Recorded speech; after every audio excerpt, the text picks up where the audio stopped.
Bonjour chers téléspectateurs, téléspectatrices de Jama TV, soyez les bienvenus dans votre nouvelle émission FEP LEP. Comme vous le savez, nous avons deux parties de notre émission, surtout bien animée avec Aïcha et Tafadidja qui est la première partie et c'est la deuxième partie qui est animée par Aïcha et qui pourra sûrement être aussi animée par Tafadidja, ça dépendra. Donc du coup, je vais vous présenter ce concept d'émission très intéressant qui réunit les entrepreneurs ci lan la ñu war a waxtaanee et que xam nañ fa dëkk bi toll war nañ bu baax a baax di gën di sensibiliser di waxtaan ak nit ñi di leen yeetal di waxtaan ak yéen di leen yëgal li ci xew li ci biir tey nag ma ñëw ci émission FEP LEP bi concept bi li nga xam ne c'est des podcasts lay doon podcast bi dinañ ci invité benn entrepreneur wala ñaari entrepreneur wala 3 entrepreneurs ça dépend du nombre d'entrepreneurs bi ñuy am ci suñuy plateau donc dinañ waxtaan parce que tey jeunesse bi dañoo mel ni ñu xaw a réer donc on a besoin des modèles des figurants ñoo xam ne ñu ngi ci dëkk bi donc du coup xam naa ni que au fur et à mesure ñuy dem dinañ gën di développer pour ngeen di gën a comprendre concept podcast yu ñuy def ak émission bi mais surtout on veut valoriser les entrepreneurs on veut vous valoriser on veut montrer li ngeen di def di ngeen di daanu des fois di jugaat y a les hauts y a les hauts bas y a assez d'aspects dans le milieu de l'entrepreneuriat et du coup dans l'ensemble li ci gën a neex mooy dina permettre tey sa produit mu génn di nga fës te di nga mën a wax ci sa aspect jàllale say message conseiller ñeneen ñi inviter leen pour nous rejoindre dans le milieu de l'entrepreneuriat ou bien dans le milieu des affaires, etc. pour nous ramener qu'on peut rester chez soi, travailler et donner fi dara mais avant loolu la mu bëgg leen wan ni que am naa invité bu yaañ te dafa jóge te joxuma kàddu nag tey dama koy bàyyi mu présenté wu. Merci beaucoup asalaamaaleykum Aïssatou maa ngi lay remercier ci invitation bi. Donc di remercier Jama TV également ci liggéey bu rafet bi ngeen di def donc vous aidez beaucoup les jeunes sénégalais donc man maa ngi tudd Papa Gora Thiam nekk enfant de Tivaouane jóge Tivaouane ñëw Dakar après bi ma amee sama baccalauréat donc voilà bi ma amee sama baccalauréat j'ai fait comme formation management de la distribution de l'automobile du pétrole et du gaz à Perform qui est au niveau de Castor également bi ma ñëwee am sama bac ma logé ci sama benn kër papa bu nekk Wakam donc ma koy nuyu au passage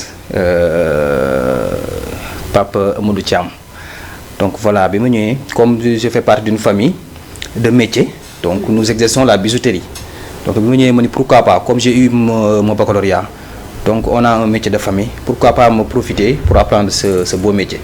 donc sur ce j'ai appris ce métier di boole études et entrepreneuriat. Donc j'ai vite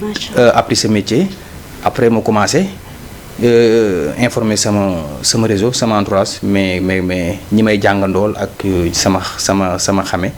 di leen actuellement moi je suis bijoutier donc je sais faire des bijoux en or comme en argent donc ils m'ont encouragé ils m'ont dit que bon ça c'est super comment tu peux alterner études et entrepreneuriat ma ne ko en tout cas je m'en sors parce que pour moi dans la vie tout est question d'organisation et de planification. Donc après aussi ma formation j'ai eu ma licence et j'ai travaillé dans des concessionnaires. J'ai passé voilà jaar naa CCBM jaar naa CRSG jaar naa Expert Auto. Aujourd'hui je suis AVS concessionnaire automobile je suis technico-commercial vente de camions poids lourds et tout ce qui est engin de construction. D'accord, c'est très intéressant et c'est très passionnant en tout cas. Et c'est ça l'objectif de l'émission, c'est que vous vous présentez, que vous nous dites qui vous êtes, qu'est-ce que vous faites dans la vie, mais surtout qu'est-ce qui vous motive. Mais je vais te poser la question. Yow mi di jeune entrepreneur, je sais que jot nañ la déjà posé la question alterner études et travail tey nga war a am benn chronogramme bu xaw a chargé war a dem bijouterie ba war a dem école y a les examens qui se préparent tantôt y a des cours à réviser pression boobu et y a de l'autre côté aussi la vie familiale beneen boor bi nga war a mettre nga war a préparer sa avenir construire sa lendemain war a jàng métier pour mën cee liggéey tamit comment tu as pu gérer moment boobu. Ok, merci beaucoup pour cette question d'une importance capitale. Ce qui m'a beaucoup aidé, c'est que je l'ai dit tantôt,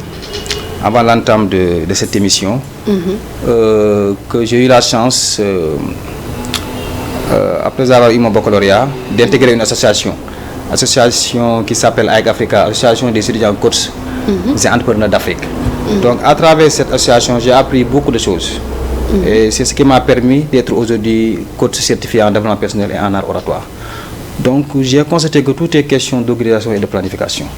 Donc ce qui m'a permis aujourd'hui d'alterner mon travail professionnel, commercial, vente de véhicules et bijoutier, c'est juste une question de planification. En général, moi je fais mes bijoux les week-ends, les samedis et les dimanches. Si j'ai commande ou j'ai besoin d'une bague ou bien d'une chaîne, je vais parler avec lui. Si on tombe d'accord, donc je vais lui dire que ça sera possible la semaine prochaine. Donc je vais faire le travail les week-ends. Je travaille les week-ends. Maintenant, du lundi au vendredi, je me focalise sur mon travail professionnel. En l'occurrence, la vente de véhicules. Oui, donc c'est ça. On nous dit que Pape Gora Thiam, tu es coach certifié, tu es bijoutier, tu es technico-commercial. Aujourd'hui, tu as 3 métiers. Ci moment boo xam ni dañuy nekk ci benn crise dañoo nekk ci moment boo xam ni emploi bëreetul ndaw ñi dañoo dem ba am lu ñuy tuddee déception dañoo jàpp ni que mënatoo toog di liggéey fii wala boo nekkee étudiant di liggéey yow da nga war a soit concentrer uniquement ci sa jàng après war a commencer chercher un emploi di déposer partout mais yow da nga def la différence tu as fait la différence da nga combiner études et travail nga ñëw teg ci boole 3 travail léegi jàmbaar nga mais en dehors de ça tey man ma soxla bijou ma war la woo keneen war a soxla benn motivation war la woo technique du doon benn pression ci yow ci benn nit doonu pression wala passion bi daf la koy yombala. Voilà, comme tu l'as dit, hein, donc la passion aussi est importante. Donc 3 activités yi ma la wax yëpp benn bu ci nekk passion moom moo ci ni ko dugal. Si la bijouterie c'est un métier de famille comme je l'ai dit. Mes grands-pères ci lañ nekkoon samay parents ci lañ nekkoon ma ñëw même si que j'ai fait l'école. Bon, je ne vais pas abandonner ce trésor, quoi. Il faut l'apprendre et essayer de l'exercer. Les 3 métiers, je pense que comme tu l'as dit, nous sommes dans un monde où emploi, je pense que la meilleure façon de trouver un emploi, c'est de le créer. Il y a une opportunité ici, il y a une opportunité au Sénégal, même si que beaucoup pensent que je pense que chaque personne est différente de l'autre. Et koo gis rek am na lu ko yàlla bindee loo xam c'est spécial loo xam ne il a la possibilité de l'exploiter. Maintenant en général les jeunes du ñu dem vers l'information. Donc voilà, il y a beaucoup de structures qui t'accompagnent aujourd'hui à monter votre projet financièrement, voilà. Mais en général les jeunes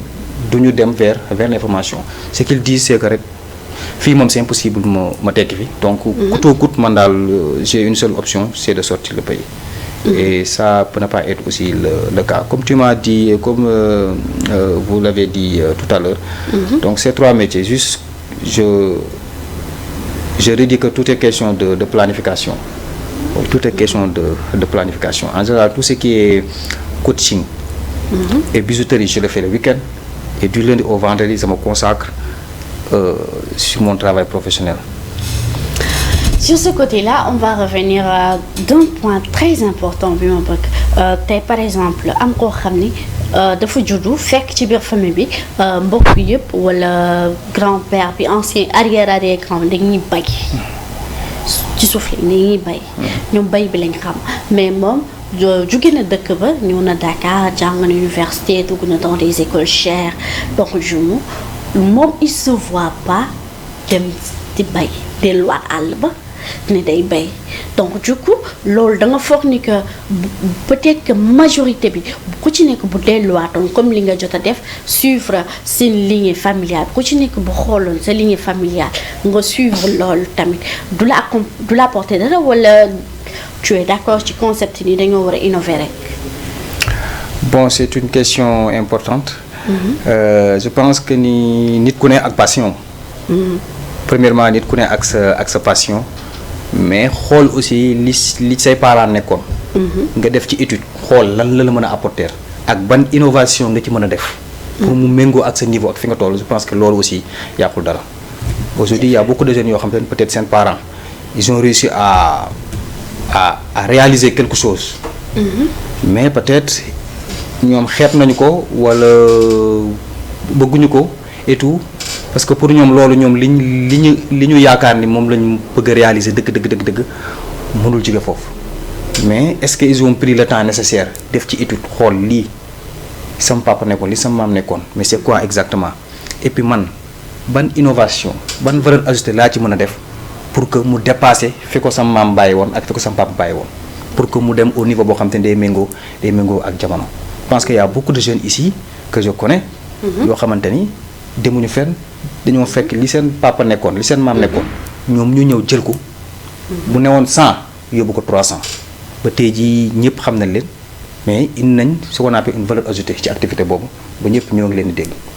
je pense que ni c'est pas parce que rek jóge nga dëkk ba sa papa am nay tool da doon bay. voilà da nga koo war a bàyyi parce que voilà ça ne t'intéresse pas. Je pense qu'il faut toujours faire des études gëstu xool lii ban innovation nga ci mën a def pour que nga am ci lu kawe sa njort parce que y a beaucoup de jeunes qui réussissent à travers l'agriculture donc c'est une activité voilà boo xam te ne activité bu noble la. gisuma bariwul activité yoo xam te ne ñoom ñoo ko ëpp njëriñ fii.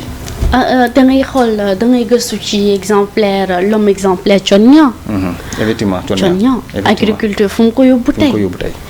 te kooku boo ko gisee bu nekkee ci àll bi ak bu nekkee ci cadre politique bi c'est diamétralement différent. mais gis nga dafa retourner dans les arts. donc tey par exemple parce que tu penses que loolu problème de complexe la par exemple war a doon damay choisir ci ñun pël bay bi kii sàmm. est-ce que tey par exemple benn Aïssatou moom jàng na ba yor ay diplôme jàpp na ni dafa war a dem liggéey forcément ci entreprise toog bureau puisque loolu la jàng. et que tey warul delluwaat ci àll ba defaraat par rapport ak toppatoo nag yi et tout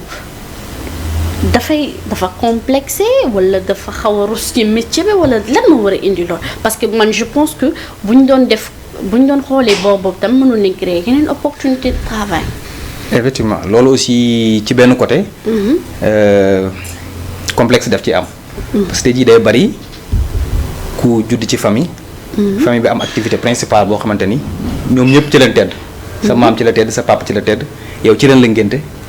mais nga xool ni jàng nga par exemple am nga benn licence wala benn master nga ne man daal su ma exercer métier mi sama camarade bu ñu may xool daal c'est comme si que man daal on me réussir sama jàng quoi. or que yow jàpp nga ni boo costumewul dem toog ci bureau. réussir or que li nga mën a am ci activité boobu xaaj ba mën nga ko bañ a am ci sa liggéey boobu parce que si tu travailles bon fonctionnaire nga weer day dee ñu jox la sa salaire mais tey jii lii di bay lii di sàmm mais tey jii bari na ay borom alal yoo xamante ni ci réew mi tey jii loolu moo di seen activité principale dem nañ ut seen ferme donc dañuy bay dañuy sàmm mais li ñu am ci loolu amuñu ko sax ci seen liggéey bi ñu nekk donc pour te dire que l'importance aujourd'hui xool métiers yooyu nga xamante ni pour certains dafa nekk ay métiers yu xeebu parce que da ngay naan rek bay sàmm voilà mënuma cee am loo xamante ni mën naa cee tedd wala mën naa cee réussir te tu vois des jeunes yoo xamante ni même la fille de Mansour Faye oui la fille de Mansour Faye aujourd'hui en référence la ci domaine élevage elle a réussi à faire amener ay nag yoo xamante ni nagu race la mi ngi def élevage mi ngi def lait je pense que kooku ku ko waxoon ni ko kaay ma jël la di la fay temps du ko jaral parce que moom elle se sent entrepreneur mi ngi ci activité am te mi ngi ci am li nga xam te loolu la ci bëgg am pour ceux qui sous-estiment ces métiers-là muy agriculture muy bay muy commerce élevage yooyu yëpp c'est des voilà c'est des secteurs porteurs en fait. dama ci appuyer waat tuuti pour revenir ci beneen bord bi encore mooy ni que tey boo xoolee la plupart des jeunes tey dañuy def li ñuy naan marchand ambulant dañuy def marchand ambulant di commencer di jënd des marchandises di revendre di ci tali bi et tout mu doon benn liggéey bu métti parce que ça soit seddaay ci daf leen di dal que ça soit naaj bi bu tàngee trop day métti ci ñoom ndox bu tawee day métti ci ñoom ak yeneen mais dañuy sampu comme disent léegi nit ñi dañ ciy sampu tellement gëm ko di ci liggéey ñooñu tey boo leen waroon lancer un message mais ñooñu avant même nga leen di lancer un message damay ci appuyer benn côté ni la am na ci la plupart ñoo xam ne ñoom dañ ciy nekk mais benn objectif la ñuy am li ñuy liggéey dañ ci war a teg ba am lu ñu mën a demee génn réew bi mais pas pour teg ba innover créer fi benn marque de yére wala créer benn marque de lunettes wala dara comme Pape Cheikh nu mu defee créer marque lunette Nomad Blue bi ñun tamit des jeunes nga quitter marchand ambulant ba créer ci sa benn marque wala créer ci benn entreprise bu mag mais la plupart boo xoolee tey jeunes yi dañuy nekk ci marchand ambulant bi dañuy sonn gaaw a xaddi jékki saay bu ñu amee as tuut rek jël yoonu ndox bi dem wala comme ça. effectivement donc indi nga aspect bu am solo. parce que y a ce qu'on appelle la loi du processus. La patience est importante. surtout tey jii da ngay dem ci benn milieu. gis fa koo xamante ni réaliser na projet bu am solo. nga ni kii fu mu jaar ñu ne la pourtant kii bi muy soo commencé benn taal bu ndaw la tegoon fii. ñu ne la bi muy soo commencé benn taal bu ndaw la tegoon fii. mais kooku il a fait preuve de patience. parce que tey jii moom gëm na ni lim ne. di ci am dërëm ñaar fukk 1000 francs 2000 gëm na ni su ko bàyyiwul dina am li mu bëgg a am tey jii avec patience dem na ñooñu dem nañ ba taxawal nañ loo xam ne yow da ngay yéemu yow mi tukki dem ba ñëw sax da ngay yéemu kii naka la mën a réaliser fii. pour vous dire que marchands ambulants yi ay jàmbaar lañ parce que tey jii seen dignité moo leen mayul ñuy dem di def loo xamante ni dañ ciy xeebu. parce que tey jii. ku ne mënoon naa dem tànn liggéey boo xamante ni peut-être gënul mais tey jii boo nee man damay def marchand ambulant yow ba nga am dignité bëgg nga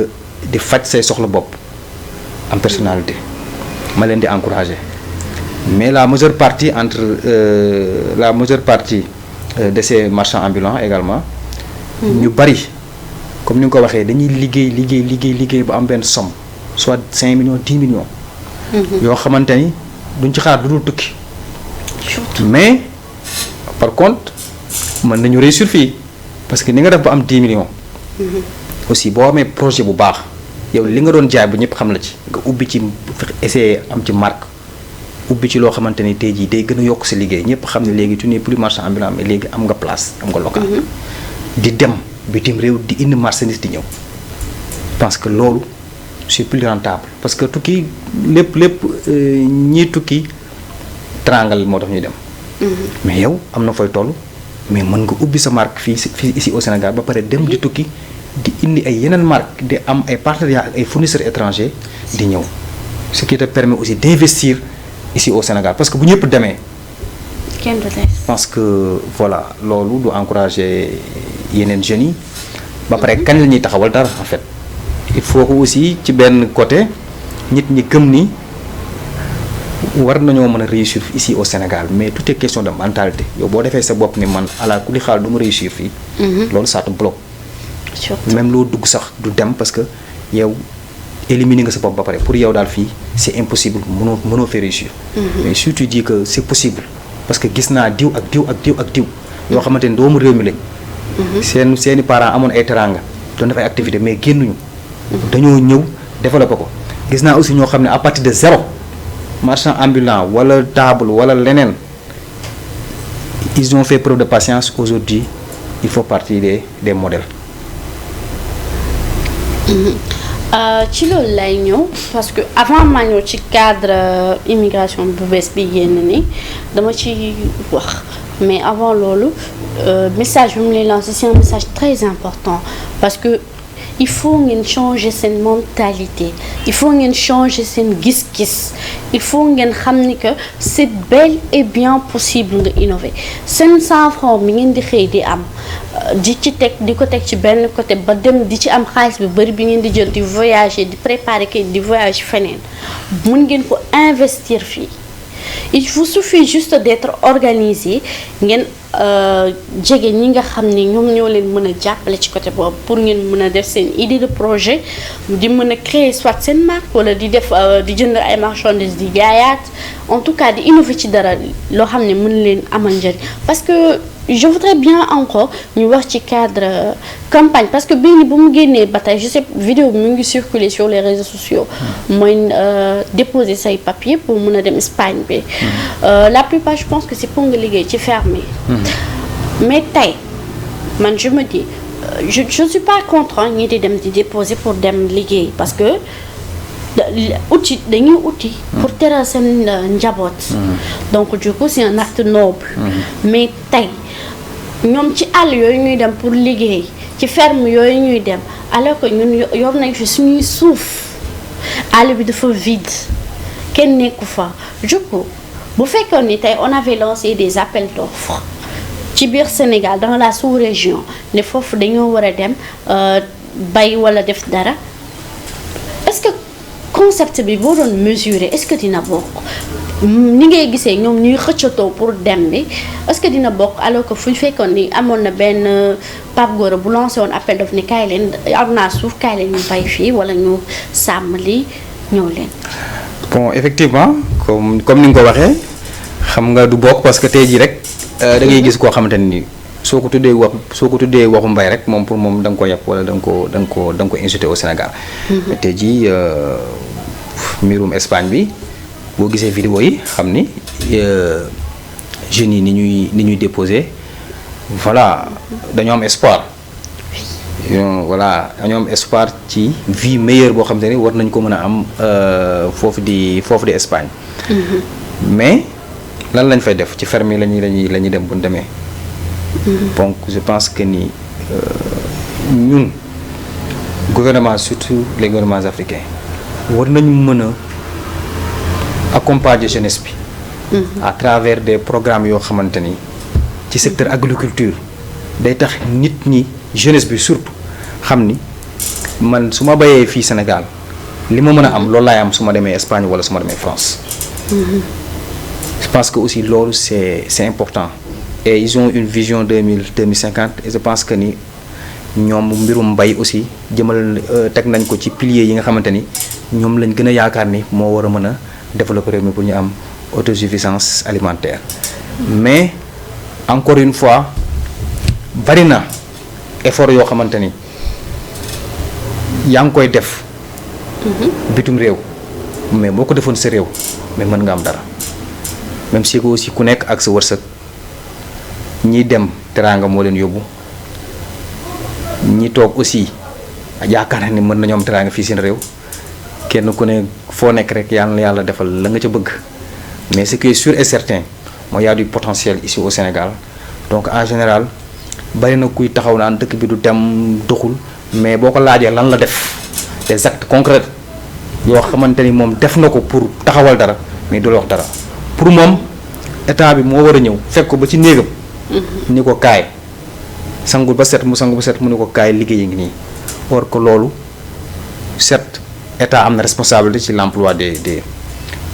jeunes mais jeunesse bi aussi am na loo xam ne ñoom seen responsabilité la voilà.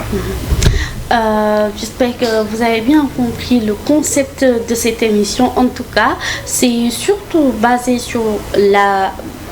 marque. On veut valoriser la marque de tout un chacun. Quand vous êtes un entrepreneur et que vous êtes intéressé par ce podcast, alors nous vous appelons à venir participer. nous allons laisser nos contacts pour que vous puissiez nous contacter et participer à ce podcast et venir sur nos plateaux. On peut même des fois être sur le terrain et discuter avec vous sur nos différentes thématiques. Et comme les meurt toujours, vous l'en regardez, vous l'en baillez et que c'est bel et bien possible fini. L'essentiel, n'engeen yor seeni projet, am seen idée, li ngeen bëgg a yóbbu feneen, na ngeen tester d'abord fini, tester waat, ba boo leen demee na ba mu leer leen ni mënul nekk. Mais je pense que le mieux d'abord c'est nañ xoolaat nan lañ mën a def bu yóbbu réew mi ci kanam. Certes que wax nga ko sànq ci projet 2050 yi état teg agriculture bokk na ci ak yeneen élevage ak leneen bokk na ci projet yu bëri mais tey d'ici 2050 am na ñoom dañuy jàpp ni que d'ici ba 2050 dafa yàgg. dañuy naan bu fekkee ñu dañoo war a xaar ba 2050 pour dëkk bi mën a évoluer et tout dafa yàgg alors que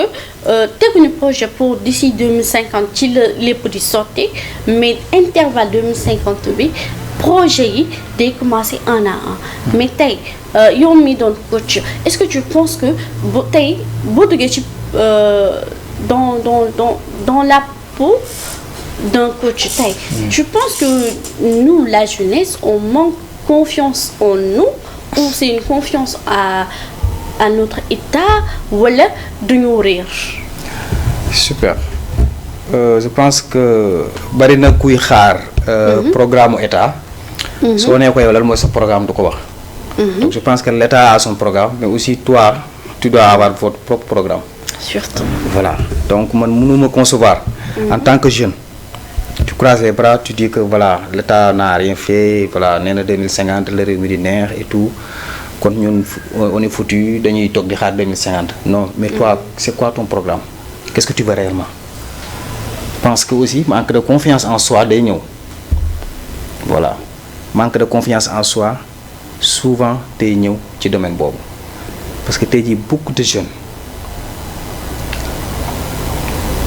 considèrent comme ennemi l'état ou leurs parents ou leurs proches mais en coaching on te dit que votre premier ennemi c'est toi-même. Voilà votre premier ennemi c'est toi-même. Tu te lèves tu dis man maay kan ça s'appelle la connaissance de soi. Avant la confiance en soi il faut nga xam yow yaay kan foo bokk loo bëgg quelles sont tes forces quelles sont tes faiblesses. Voilà quelles sont tes forces quelles sont également tes faiblesses. Tes faiblesses, quelles sont vos forces, quelles sont vos faiblesses. En tout cas, c'est très important de savoir quelle est votre motivation, votre source de motivation. ak tey boo xëyee lan moo lay motiver ci li ngay def par exemple bu fekkoon ni yow da nga am idée de motivation ni que man dama bëgg a tekki ëllëg mais da nga war a fekk nga teg sa benn plan bu toog sur place ni que man lii laa bëgg a def lii ak lii laa bëgg a def boobu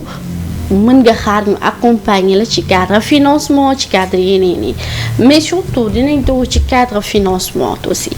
parce que loolu tam bëgg bokk na ci li tax jeunesse bi am déception bu mag a mag parce que dañuy yor projet am idée yu débordantes vraiment des idées très intéressantes projet yoo xam ne buñ ko investiroon fii ci dëkk bi mënoon jur ay milliards et milliards mais problème bi mooy accès au financement te dañuy def lu nekk dugg rukk bu ne pour am financement est-ce que dañuy jël le mauvais chemin c'est-à-dire que ñoom dañoo xam réellement ban yoon lañ war a aw pour accéder au financement wala dafa fekk ni que dañoo yàkkamti rek moo tax. Effectivement donc wax entrepreneuriat di nga wax financement. Et actuellement au Sénégal il y a pas mal de structures yoo xamante ni ñu ngi fi pour la jeunesse. di leen accompagner on peut parler DER on peut parler FONGIS on peut parler FONGIP yoo xamante ni ils sont là pour accompagner la jeunesse. Donc sur l'élaboration de leur projet jusqu'au financement. Mais on ne peut pas tous avoir de financement. Ça aussi c'est important à savoir. Il y a beaucoup d'entrepreneurs qui ont commencé avec les moyens du bord. Aujourd'hui sa projet sax bala nga ko gën a maîtriser dëgg il faut nga am ci expérience. L'expérience ba la nga koy mën a am il faut nga commencer petit à petit. waaw tey jii mënoo jug rek ni man lii laa bëgg a def il me faut un budget de 100 millions il me faut un budget de 200 millions mais surtout s'il s'agit d'un domaine boo xamante ni tu es passionné de ce domaine jàng ko mais tu n'as pas assez d'expérience donc tu commences petit à petit cela va te permettre d'avoir beaucoup plus d'expérience nga xam les obstacles xam les avantages xam les partenaires xam les voilà xam les yoon bi nga war a mën a jaar yoon yi ngay maytu parce que loolu moo lay permettre à un moment donné tu seras un entrepreneur hors pair dans ce domaine parce que yàgg nga ci xam nga fi nga war a jaar xam nga obstacle yi nga xam ne moom moo ci nekk parce que jaar nga ci moo tax ma naan échec c'est bien parce que c'est l'ensemble des échecs qui fait la réussite c'est pas parce que échec nga rek échegaan nga non da nga war a toog parce que yow jàpp nga ni waroo mën a réussir tout est dans la tête parce que si on prend exemple comme Jack Ma le propriétaire d'Alibaba Jack Ma le propriétaire d'Alibaba bu lay wax parcours am kooku li mu échec kenn mënu ko compter même en primaire dafa échoué pour dugg école 2 fois collège il a échoué à l'université il a échoué après ses études il a échoué plusieurs fois mais mu jàpp ne rek moom dafa war a mën a réussir xaddiwul il a toujours la confiance en lui et aujourd'hui voilà li mu bëggoon am na ko mais il a fait preuve de patience je pense que aussi comme financement vous pouvez vous rapprocher des structures qui sont là pour l'accompagnement des jeunes et des financements mais aussi n'attendez pas démarrez avec les moyens du bord démarrez avec les moyens du bord. Aujourd'hui il y a beaucoup de marques ici au Sénégal qui cherchent des jeunes comme partenaires mën nga dem nga yor produits yu ma intéressé ci sama domaine mais j'ai pas les moyens man la je veux qu'on travaille ensemble tu me donnes les produits tu crées votre propre logo et tout mu lay jox ay prix revendeur yow nga nekk représentant soit fi nga nekk soit entreprise mën a nekk Dakar yow nga nekk Thiès wala Tivaouane mu jox la nga représenté ko ba ñëpp xam la ci bu yàggee di nga dem ba yow léegi moom fu muy jëlee ngay jëlee parce que jàppal na la yow ba nga am marque ba nga am réseau ba nga am clientèle donc mais tout ça c'est une question de processus mais actuellement les jeunes li ñu jàpp mooy prix dip c'est-à-dire tey laa bëgg a commencer mais dans une semaine je vais être un millionnaire ou un milliardaire. surtout aspect boobu jeunesse sénégalaise bi boo xoolee dañoo bëgg million dañoo bëgg xaalis commencé ko ci man dañoo bëgg xaalis da ngay jël benn Aïcha comme je prends toujours exemple sur moi da ngay jël benn Aïcha dafa bëgg xaalis trop bëgg na tey bu commencé commerce tey lépp lu mu génne ci table dafa war a jaar et que bu jarul rek ça veut dire que dëkk bi la ci état bi donc du coup il faut toujours on a toujours benn taw bu ñuy teg ci kaw état am toujours lu ñu leen war a teg ñoom certes que am nañ seen part de responsabilité mais nous aussi on a notre part de responsabilité dans ça mais tey nga war a xool tey je vais partir sur ci sa cadre métier yow nga war a doon technico-commercial c'est ça nga war a jaay ay oto tey comment ça se passe des fois vous rencontrez des défis des problèmes comment ça se passe est-ce que c'est toujours stable wala des fois tu peux nous expliquer un peu pour nit ñi ñu mën a xam ñoom tamit que du ci cadre commerce kese wala cadre yenn domaine bi kese et que bu ci nekk am na des fois gàllankoor yu ñuy rencontrer su ñuy liggéey mais surtout am na aussi benn plaisir bu ñu ciy jël. voilà comme ni nga ko waxee. loo gis passion daf ci am solo. Aujourd'hui moi je suis passionné de l'automobile. Bon parce que sama formation je l'ai fait en management de la distribution de l'automobile. Après j'ai travaillé dans pas mal de concessionnaires. Mais métier boo gis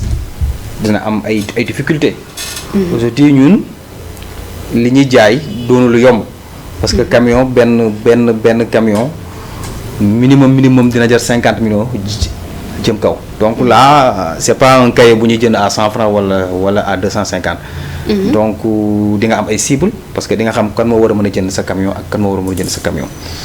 Mais juste un commercial doit être têtu entre guillemets. Tey jii mooy man. sama responsabilité ak sama rôle mooy jaay. xam nga ñi nga war a jaay donc yaa ngi dem vers ces personnes là. Que ça soit les entreprises transporteurs. Tu demandes des rendez-vous. Parfois nga demander rendez-vous dem ba au dernier moment mu woo ni la finalement dama am empêchement. Mais est-ce que tu te décourages? Non. doo wan sa kanam devant le client ni ko man kat mer naa parce que da ngaa annulé rendez-vous bi parce que moom yow yaa ko soxla mais mu soxlawu la. moom boo ko meree wala nga waxalu ko néew aussi yow sa bopp nga yàqal parce que il dit que kii bon daf may fontoo moom soxla. Finalement rendez-vous bi mu la waroon a accorder mais du la ko accorder donc le client est roi donc da ngay daw ci ginnaawam.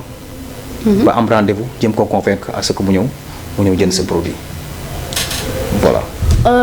Cadre coach bi tamit parce que majoritairement Sénégal instant yi ñëpp dañu nekk en période de dépression.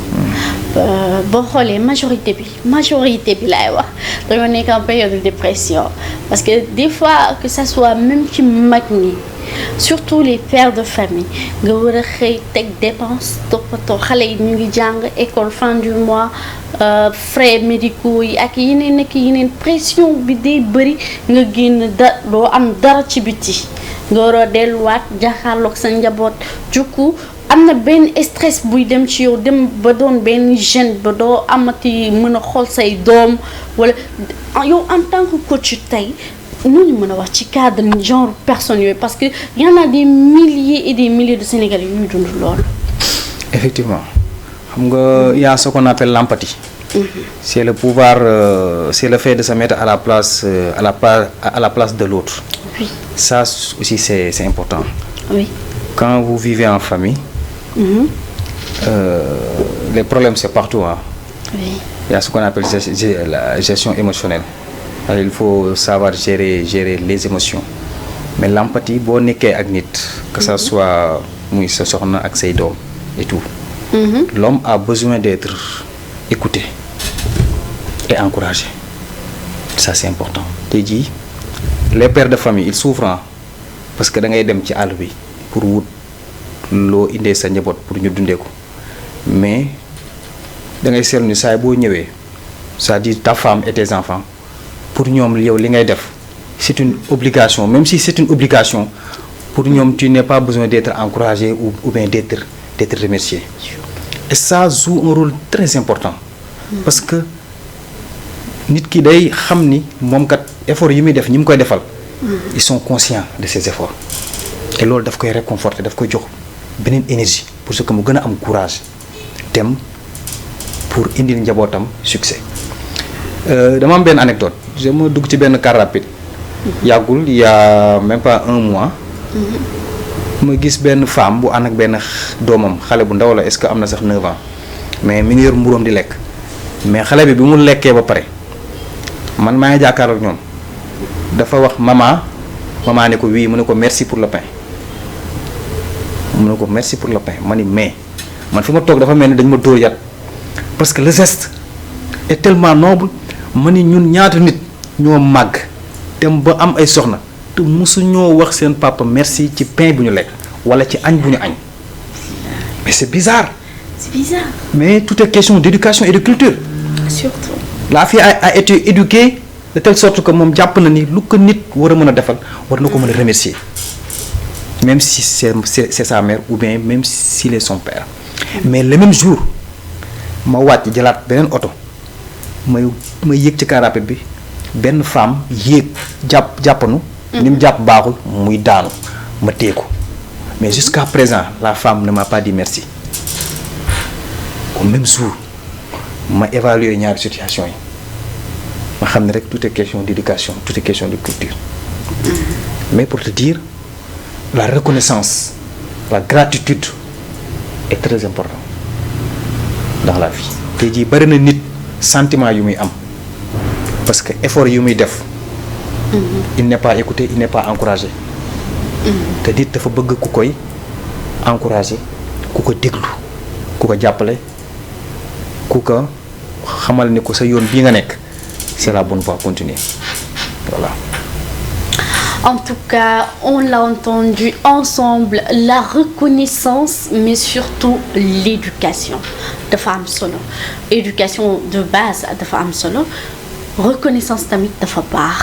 nañ di war a wax nit ñi merci que ça soit parce que nag une chose boo remercier wul ki la jur say waa kër say mbokk ak say dëkkandoo doo remercier keneen ci biti ça aussi il faut le reconnaître parce que moo xale boobu remercier parents kooku boo ko defaraloon acte boobu moom dina la remercier effectivement donc du coup recommençons déjà à reconstituer les liens entre nous c'est important ça c'est un et deuxièmement aussi il faut qu'on sache une chose mooy ne que lan tey tout ne peut pas reposer sur l'État lépp tam mën na reposer sur un père de famille parce que dëkk bi dafa metti donc du coup tey à un moment donné dañ leen war a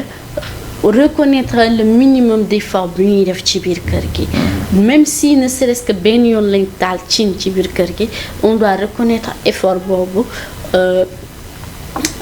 montrer que on est fier de notre parent ou bien de notre conjoint ci effort bi muy def et que won ni que dëkk bi nu mu mënti métti il a fait l'effort ne serait-ce que lu mu astuut jox la ko bokk na ko ak yow parce que mënoon na génn def ko ci leneen ci soxlaam ni yoruma wala amuma mais ñëw na bokk kook yow bokk kook njabootam donc la reconnaissance ça encourage ça nous motive à aller de l'avant mais surtout à vouloir faire un surplus mais ñun est-ce que ñun suñu dëkk bii ñu nekk base yooyu comme am na je veux dire est-ce que am na même bu fekkee tamit am na est-ce que tey c'est facile à retrouver je veux dire que est-ce que loolu yomb na ci moment bi ñu nekk nii comme reconnaissance bi. oui mooy par exemple tey benn parent mu xëy liggéey lu as tuut bu mu am mu ñëw partager ko ak njaboot ci léegi njaboot bi am benn reconnaissance boo xam ne da koy permettre mu am motivation pour mën a dolliwaat est-ce que loolu am na ci ñun fii. effectivement wax nga lu am solo. et en coaching dañuy wax ni par exemple soo amee say doom. pour ñu gagner sa amour. pour ñu am empathie ci yow. loolu parent bi moo war a njëkk a jouer rôle. parce que sa doom boo ñëwee. même su fekkee dafa def erreur. te ji y a beaucoup de parents. yóbbee nañ seen doom ay blessures yoo xam ne moo leen topp bi ñu nekkee mag. c'est-à-dire sa doom day bu defee dara. au lieu que nga woo ko ni ko. sama doom man tu sais man maay sa yaay dama la bëgg waaw te man lu baax rek laa la bëggal dama bëgg nga def lii ak lii ak lii maytu lii ak lii ak lii parce que lii fii la mën a jëlee yoon bii nag ma lay wax soo ko toppee fii nga mën a jëm mais parents yi bari nu ñuy def da ngay ñëw saaga sa doom xamal ko ni ko yow doo tekki dara yow sa morom yëpp dinañ dem bàyyi la fi en fait c'est des termes yoo xamante ni terme négatif yoo xamante ni sa doom moom yooyu à force de l'entendre day jàpp ni moom il fait partie des personnes yoo xamante ni ñoom ils ne vont pas réussir dans leur vie parce que c'est une question de mentalité quoi parce que à force de dire à ton enfant que yow moom bu yeboo sax nga yow moom yeboo sax nga toog parce que yow xam naa ne yow moom doo tekki doo dem fenn sa doom yëpp dinañ dem tekki dinañ am lu ñu bëgg mais yow doo dem parce que juste da nga ko mere tu penses que ni tu l'éduques yaa ngi koy jàppale mais jàppale woo ko sa doom bu defee erreur woo ko mu ñëw en fait da nga koy réconforter réitérer sa amour ci moom xamal ni ko yow yaay parent am ba mu xam ko nga ni ko nag def nga nangam ak nangam est-ce que xam nga loolu inconvénients yi ci nekk peut-être xamu ko nga ne ko lii ak lii la mën a jural bëgg ngaa egg fii mun la déedéet nga ne ko léegi soo bëggee egg fii léegi lii ak lii ak lii ngay def dégg nga li ma la wax mais mën nga ko waxee d'une manière moom dina dégg sa message te du vexé wu mais am na noo koy waxee day jàpp ni moom warul mën a réussir parce que moom daal mënul sax def lu positif parce que lu mu def yaa am da ko yuux paam da ko yuux dañ koy dóor donc je pense que l'enfant des fois a besoin d'être écouté et compris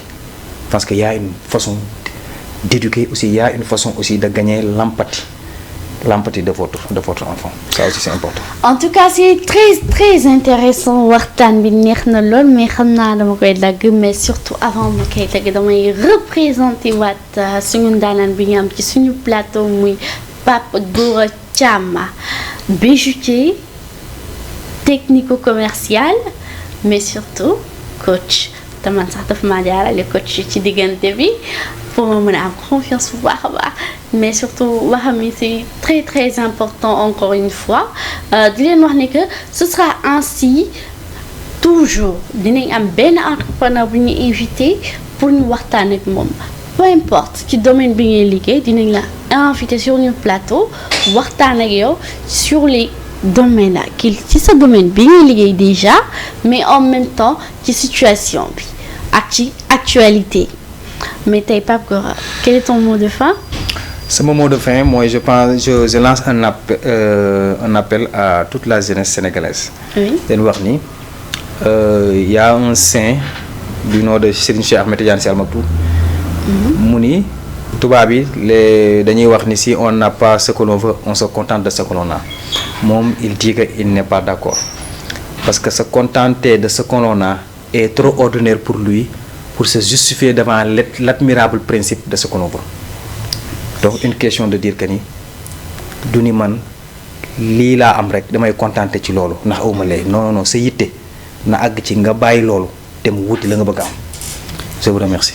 Merci beaucoup en tout cas et surtout on laissera nos numéros de téléphone et nos contacts si vous avez besoin d'être notre prochain invité. N'hésitez pas à nous contacter, mais surtout si vous avez besoin de devenir un de nos partenaires ou de sponsors, alors nous vous attendons. Merci beaucoup.